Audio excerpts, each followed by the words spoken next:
So hello students, आप लोग कैसे हैं? उम्मीद करता हूँ आप लोग बहुत अच्छे से होंगे और अपनी एग्ज़ाम की अच्छे से तैयारी कर रहे होंगे। तो आज हम पढ़ने वाले हैं जीन थेरेपी। तो जीन थेरेपी के बारे में हम एनसीईआरटी का लाइन टू लाइन पढ़ेंगे। कुछ एक्स्ट्रा जो लगेगा हम वहाँ पे नोट डाउन करेंगे और हम जो क्वेश्चन पूछा गया हमारे पास नीट एग्ज़ाम में उसे हम नोट डाउन करेंगे। आज का हमारा ये 5वां लेक्चर होने वाला है। तो इससे पहला लेक्चर आपने नहीं देखा, इससे पहले के लेक्चर तो डिस्क्रिप्शन में आई सेक्शन में लिंक दे रखे, तो वहाँ जाके आप देख सकते हैं। तो यहाँ पे स्टार्ट करते हैं हम जीन थेरेपी। तो जीन थेरेपी क्या होता है हमारा? अब देखो, जीन वर्ड हमारा अब हम कैसे आते हैं हमारे पास। हमने अगर पहले का लेक्चर अगर देखे तो हमारे पास क्या आते हैं? डीएनए, फिर हमारे पास आरएनए, क्रोमोसोम्स, हमारे पास जीन, फिर एलील्स, ऐसे आते हैं। तो मेनली हम जीन थेरेपी में करते हैं क्या है? तो जीन थेरेपी हम करते ये हैं कि हम जीन थेरेपी देते हैं, या जैसे म्यूटेशन हो जाते हैं, मतलब अगर कहा जाए हमारे पास, तो अगर किसी में जीन की डिफेक्ट हो जाए यानी डिफिशियंसी हो जाए किसी जीन की, तो उसे हम करेक्शन करते हैं। ठीक है, तो यहाँ से हम पढ़ते हैं, if a person is born without heredity disease. अब हेरिडिटी डिजीज की मतलब क्या बात आता है इसमें? यानी शुरुआत से जेनेटिक किसी में प्रॉब्लम है, या तो वो जीन नहीं है या डिफेक्टिव है, तो उसे क्या करते हैं? रिप्लेस करते हैं या करेक्ट करते हैं उसे। Can be corrective therapy be taken for such a disease. तो इस चीज़ को हम ठीक करने की कोशिश करते हैं, इसमें ये चीज़ दिखाई है। तो इसके टाइप्स के बारे में भी पढ़ने वाले हमारे पास मेनली 3 टाइप्स पढ़ते हैं इसमें। हमारे पास कुछ टेम्पोररी होते हैं, कुछ परमानेंट होते हैं। परमानेंट कब किया जाता है, ये पूरा प्रोसेस हम पढ़ने वाले हैं। Gene therapy is an attempt to do this. Gene therapy is a collection of method allow correction of a gene defect that has been diagnosed in a child embryo। अब देखो, अब ये चीज़ पता कब चल जाता है हमारे पास? चाइल्ड एम्ब्रायो में ही पता चल जाता है। एक टेस्ट का नाम हमने पढ़ा था ह्यूमन हेल्थ डिजीज में, अमीनोसिंथेसिस नाम का एक टेस्ट। उसमें क्या होता है? जेनेटिक डिसऑर्डर का मेनली पता करते हैं, या बच्चे में कोई डिफेक्ट तो नहीं है। ठीक है, तो उसमें हम पता करते हैं अमीनोसिंथेसिस नाम का टेस्ट में। हम उसमें फ्लूइड लेके टेस्ट करते हैं, या अल्ट्रासाउंड भी एक प्रोसेस होता है, उससे भी हम टेस्ट करके पता लगा देते हैं कि बच्चे में कोई दिक्कत तो नहीं है, कोई जेनेटिक डिसऑर्डर तो नहीं है, या कोई और अदर कोई प्रॉब्लम तो नहीं है। तो वो चीज़ हम पता करते हैं, तो डायग्नोज किया जाता है। डायग्नोज करके फिर उसको सही किया जाता है। हियर अब देखो, जो परमानेंट जो इलाज है ना मेनली जीन थेरेपी का, वो एम्ब्रायनिक स्टेज में ही है। एम्ब्रायनिक स्टेज में ही है, सीधी बात अगर कहा जाए तो हमारे पास। तो here genes are inserted into a person cells and tissues to treat a disease. तो वहाँ पे अगर पता चलता है तो वहाँ पे इंसर्ट किया जाता है। ठीक है, कहाँ पे? एम्ब्रायनिक स्टेज में ही, एंड टिश्यू को ट्रीट किया जाता है उस डिजीज को। ये चीज़ हमारे लिए इंपॉर्टेंट हो सकता है कि कौन से स्टेज में होता है। तो एम्ब्रायनिक स्टेज में ही मेनली परमानेंट डिटरमिनेंट तो उसी एज में है हमारे पास। एज में बोलूँ तो उसी स्टेज में है मेनली। ठीक है, एम्ब्रायनिक स्टेज में। तो correction of a genetic defect involves deficiency of a normal gene into the individual or embryo take over the function of and compensate for the non functional gene। अब यहाँ पे बात आ जाती है हमारे पास, बोला है करेक्शन ऑफ जेनेटिक डिफेक्ट की करेक्शन करेंगे हम। Delivery of the normal gene into the, अब नॉर्मल जीन को इसमें क्या करेंगे हम? उसमें जो डिफेक्ट है हमारे पास जेनेटिक डिफेक्ट, उसको उसकी जगह रिप्लेस करके हम क्या करेंगे? नॉर्मल जीन को इंसर्ट करेंगे हम। सीधी बात कहा जाए तो, यानी कि कोई डिफेक्टिव जीन है मान लो हमारे पास, तो उसको क्या करेंगे? उसको रिप्लेस करके वहाँ पे उसकी जगह हम नॉर्मल जीन डाल देंगे। और नॉर्मल जीन डालने से क्या होता है? वो एम्ब्रायो या चाइल्ड क्या होता है? नॉर्मल हो जाएगा, नॉर्मल फंक्शन करेगा। ठीक है, तो ये चीज़ हो जाता है हमारा। अब ये कहाँ पे डालते हैं? फंक्शनल जीन डालते हैं नॉन फंक्शनल जीन की तरफ। ठीक है, तो एक चीज़ हमारे पास एक एग्जाम्पल दिया था, यहाँ से भी एक क्वेश्चन बन सकता है आपके पास। एक हमारे पास एग्जाम्पल आ जाता है, काफ़ी ज़्यादा इंपॉर्टेंट हमारे पास है। फर्स्ट क्लिनिकल जीन जो थेरेपी की गई थी 1990 में किया गया था। ये क्वेश्चन पूछा गया है नीट एग्जाम में, हमारे लिए मोस्ट इंपॉर्टेंट हो जाता है ये, इसे जरूर देख के जाना चाहिए। ये 4 इयर्स ओल्ड गर्ल में किया गया था। अब 1990 में सोच लो जिसमें किया गया था उसका एज आज के टाइम में क्या होगा, कैलकुलेट करो। उसमें हुआ क्या था? उसमें ना 4 ईयर गर्ल्स में, वो 1990 में 4 साल की थी वो। ठीक है, उसमें एडीए की कमी हो गई थी। किसकी कमी हो गई थी? एडीए की। एडीए का फुल फॉर्म क्या होता है? एडिनोसाइन डीएमिनेज होता है। ठीक है, एडिनोसाइन डीएमिनेज होता है। अब ये करता क्या है? ये इम्यूनिटी प्रोवाइड करता है। क्या करता है? इम्यूनिटी प्रोवाइड करता है। ये चीज़ हमारे पास क्वेश्चन पूछ सकता है, यहाँ से फुल फॉर्म भी पूछ सकता है आपसे, और कब किया गया था, किस में किया गया था, ये भी पूछ सकता है। तो फर्स्ट सबसे पहली बार 1990 में 4 साल की एक गर्ल में किया गया था। इसमें हुआ क्या था? एडीए की कमी हो गई थी, यानी एडेनोसिन डीएमिनेज की कमी हो गई थी। अब एडीए काम क्या करता है? ये इम्यून सिस्टम प्रोवाइड करता है, यानी कि फंक्शन क्या काम करता है?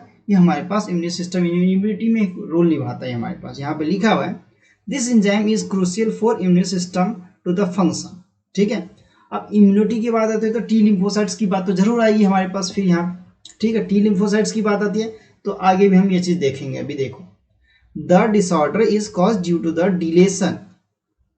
Deletion of gene for adenosine deaminase in some. अब क्या होता है इस डिसऑर्डर में ना, उसके पास ना डिलेशन यानी एडीए तो था ही नहीं उसके पास। ठीक है, था ही नहीं, तो उसमें क्या एडीए की कमी थी उसमें। तो इन सम चिल्ड्रन एडीए डिफिशिएंसी, किसी किसी में कुछ बच्चों में मतलब एडीए की कमी होती है, तो उसको क्योर किया जाता है। उसको क्योर किया जाता है किससे? बोन मैरो ट्रांसप्लांटेशन के थ्रू। तो एक मेथड तो हमारा एक होता है, ये हो टेक्निक हमारा कि बोन मैरो ट्रांसप्लांट किया जाता है उसमें। ठीक है, एक चीज ये हो गया, ये क्वेश्चन पूछ सकता है हमारे पास। ये हमारे पास मेथड, सबसे पहला मेथड हम बोन मैरो मानते हैं। ठीक है, इसके बाद और हमारे पास कौन सा मेथड है देखते हैं यहाँ पे। In other words it's can be treated by enzyme. अब दूसरा हमारे पास मेथड होता है कौन सा? हमारे पास दूसरा मेथड है, हमारे पास ये दूसरा मेथड है बी। ये ए था, ये बी है, तो ये हमारे पास एंजाइम रिप्लेसमेंट थेरेपी होता है। ये भी क्वेश्चन पूछ सकता है आपसे, मोस्ट इंपोर्टेंट है हमारे पास। यहाँ से multiple times question NEET exam में पूछे गए हैं और आगे भी पूछे जाएंगे, तो इसे हमें जरूर देखना चाहिए। हमारे लिए मोस्ट इंपोर्टेंट टॉपिक है। इस लेक्चर को जरूर इसलिए बोल रहा हूँ, पूरा देखें, अपने दोस्तों के साथ भी शेयर करें। ठीक है, तो ये एंजाइम हमारे पास अब दो हमने पढ़ लिए, एक बोन मैरो ट्रांसप्लांटेशन आता है, एक हमारा एंजाइम रिप्लेसमेंट थेरेपी आता है। ये दोनों क्या होते हैं? टेम्पोररी होता है हमारे पास, ये दोनों टेम्पोररी। ठीक है, अब in which the functional ADA is given to the patient by injection. अब एंजाइम रिप्लेसमेंट में क्या होता है, अगर उस एंजाइम की कमी होगी तो पेशेंट को क्या किया जाएगा? उसका इंजेक्शन दिया जाएगा, इंजेक्टेबल होगा, इंजेक्शन दिया जाएगा, उसके प्रॉब्लम सॉल्व हो जाएगी। लेकिन ये क्या है? टेम्पोररी है, ये टेम्पोररी है, टेम्पोररी क्योर है ये। But the problem with both these approaches that are not completely, अब देखो नॉट कम्प्लीटली वर्ड पे ध्यान देगा, नॉट कम्प्लीटली करेक्टिव। ठीक है, क्यूरेटिव, ये पूरा 100% क्यूरेटिव नहीं है, ये टेम्पोररी है।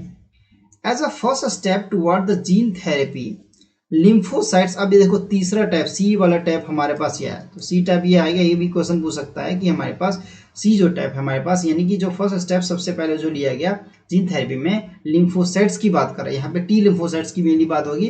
From the blood of the patient are grown in cultured outside. बाहर में क्या, अब ये हमारे पास टेक्निक क्या होता है? इन विट्रो टेक्निक होती है, यानी टेस्ट ट्यूब टेक्निक होती है हमारे पास। अब द बॉडी, ठीक है, ए फंक्शनल एडीए। अब एडीए में एडेनोसिन डीएमिनेज में हमारे पास क्या था? सी डीएनए यूज किया था। ठीक है, सी डीएनए यूजिंग अ रेट्रो। अब रेट्रोवायरस एक तरह से क्या हमारे पास, एक तरह का हमारा अगर वेक्टर का काम करेगा। रेट्रोवायरस क्या हमारे पास? वेक्टर का काम कर रहा है, किसके लिए? लिम्फोसाइट्स के लिए हमारे पास। तो इसके थ्रू, हेल्थ के थ्रू हम क्या करते हैं? इंजेक्ट करते हैं, लिम्फोसाइट्स को डाला जाता है, इंट्रोड्यूस्ड इनटू दिस लिम्फोसाइट्स। ठीक है, which are subsequently return to the patient.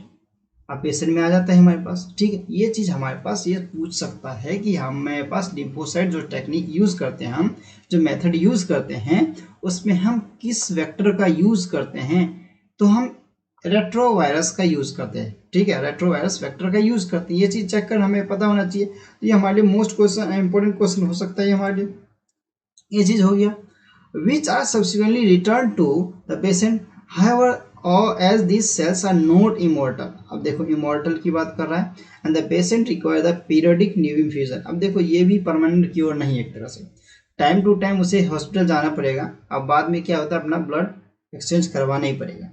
ठीक है, end of the genetically engineered lymphocyte, तो जेनेटिकली इंजीनियर्ड लिम्फोसाइट, तो ये भी परमानेंट क्योर नहीं है एक तरह से। ठीक है, however if the gene isolate from bone marrow and producing ADA is introduced into the cells। अब मेनली यहाँ पे देखो ध्यान देना है, यहाँ पे हमारे पास क्या है, यहाँ पे हमारे पास कि however if the जीन को आइसोलेट कर लेगा, अलग कर लेगा, कहाँ से? हमारे पास बोन मैरो वाले सिस्टम से, और वहाँ पे प्रोड्यूस करवाएगा क्या? ADA को इंट्रोड्यूस करवाएंगे सेल्स में एट अर्ली एम्ब्रायनिक स्टेज में। तो एम्ब्रायनिक स्टेज जो वाला जो फॉर्म है ना, ये परमानेंट क्योर है। ये कौन सा क्योर है?